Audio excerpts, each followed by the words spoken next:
मराठा आंदोलक मनोज जरांगे यांनी आज आंतरवल्ली सराटीत पत्रकार परिषद घेतली। यावेळी 1994 साली कोणत्या आधारावर ओबीसी समाजाला आरक्षण दिलं हे मंडळ आयोगानं स्पष्ट करावं, असं जरांगे म्हणालेत। यावर ओबीसी नेते नवनाथ वाघमारे यांनी मनोज जरांगे यांचं शिक्षण काढत थेट त्यांच्यावर निशाणा साधलाय। नेमकं वाघमारे काय म्हणालेत पाहूया। आबा, जरांगे असे म्हणलेत की 1994 ओबीसींना कशाच्या आधारावर आरक्षण दिलं? जरांगीला काय माहित कशावर दिलंय? जरांगीला अक्कल असली पाहिजे, अभ्यास असला पाहिजे, शिक्षण असलं पाहिजे। 1994 मंडल आयोगाच्या शिफारशीनुसार ओबीसींना आरक्षण दिलंय आणि खरं तर ओबीसींना का आरक्षण द्यायचं की आरक्षण ज्याला द्यायचे ती जात मागास प्रवर्गात असली पाहिजे, त्याच्यामध्ये राजकीय दृष्ट्या, सामाजिक दृष्ट्या, शैक्षणिक दृष्ट्या मागास असणाऱ्या लोकांना आरक्षण द्यावं लागतं। त्यानुसार मंडल आयोगाच्या शिफारशीनुसार ते आरक्षण मिळालेले हे जरांगीला कळालं पाहिजे। आणि ते आज सुद्धा म्हणलेत की त्यांच्या नोंदी नाहीत तरी त्यांना आरक्षण दिलं जातं। नोंदी असल किंवा नसल, जात मागास ज्या जाती मागास असतील किंवा शैक्षणिक, सामाजिक आणि आर्थिक दृष्ट्या मागास असणाऱ्या जातींना आरक्षण द्यावं लागतं।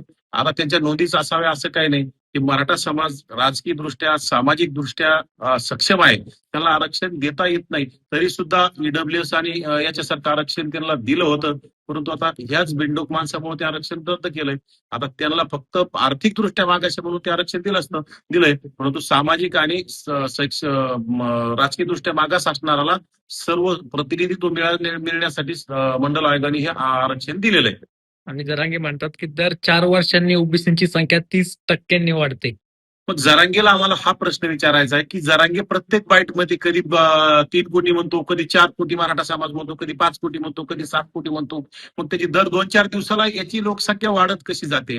विशेषतः ओबीसी गेल्या 1931च्या जनगणनेनुसार देशामध्ये 52% असणारा ओबीसी आज 60% असू शकतो ना। परंतु त्यामुळेच तर मग आम्ही ओबीसीची जातनिहाय जनगणना करावी अशी मागणी करतोय। दूध का दूध, पाणी का पाणी समोर येईल। आणि जरांगे म्हणतात की भुजबळ म्हणतात 60% ओबीसी लोकसंख्या ती कशी जुळते? नक्की 60% आहे ना। 1931च्या जनगणनेनुसार 52% असणारा ओबीसी समाज त्याच्यानंतर वाढलाच असेल ना। म्हणजे यांचीच एकट्याची आहे का? फक्त हम करे सो कायदा जरांगेचा चाललेला आहे, बाकी काही नाही। अक्कल शून्य आणि बिंडोक असणारा माणूस आहे, बाकी याला काही कळत नाही। आणि ते म्हणतात आम्ही ओबीसीचं आरक्षण घेत नाही, आम्ही आमच्या हक्काचं घेतोय। ओबीसीचं घेत नाही तर कोणाचं घ्यायला? हक्काचं आरक्षण त्यांना ईडब्ल्यूएस सारखं चांगलं आरक्षण दिलं होतं, एससीबीसी मधून सुद्धा त्यांना आरक्षण दिलं होतं।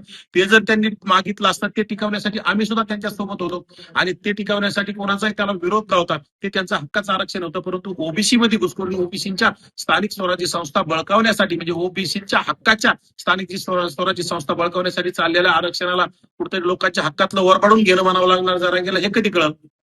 आणि ते म्हणतात की मंडलने ओबीसींना मागास सिद्ध न करता आरक्षण मिळवलं। ओबीसी ऑलरेडी मागासच आहेत ना। 18 पगड जातीतील 12 बलुतेदार, 18 अलुतेदार, गावगाड्यात याच्यामध्ये ओबीसी मध्ये दगड फोडणारे वडार समाज दगड फोडतोय, बंजारा समाज ऊसतोडी करतोय, वंजारी समाज ऊसतोडीला जातोय। यांच्यासारखं नाही ना। यांच्यात राजकारण, यांचे मुख्यमंत्री जास्त, यांचे आमदार जास्त, खासदार जास्त, मंत्री जास्त, यांचे साखर कारखाने, दूध डेऱ्या, बँका सगळं यांच्याकडेच राज्यातलं असताना याला आरक्षणाची गरज काय? राहायला आरक्षण, शिक्षण आणि नोकरीतलं तर ईडब्ल्यूएस आणि एससीबीसी दिलं होतं, परंतु अक्कल शून्य माणसाला ते आरक्षण योग्य वाटलं नाही आणि ओबीसी मध्ये घुसखोरीचा सगळा डाव चाललेला आहे। आणि मराठ्यांकडे गॅजेट प्रमाणपत्र असूनही आरक्षण देत नाही असंही जरांगे म्हणतात। हे बघा, गॅजेट असेल किंवा नाही असेल, जे देता येतं राज्य सरकारला ते त्यांनी दिलं, परंतु ह्या अक्कल शून्य माणसाला राजकारण करायचंय। राजकारणात लोकांना ओबीसीचं राजकारण ओरबडून घेण्यासाठी, काही लोकांना तिथं घुसखोरी करण्यासाठी चाललेला खाटाटोप आहे आणि त्यांना व्यवस्थित आरक्षण दिलं ते टिकवणं गरजेचं असताना फक्त ओबीसी मध्ये घुसखोरी चालण्यासाठी हा सगळा खटाटोप आहे आणि सगळी त्याच्यासाठी आदळ आपट आहे, बाकी काही नाही।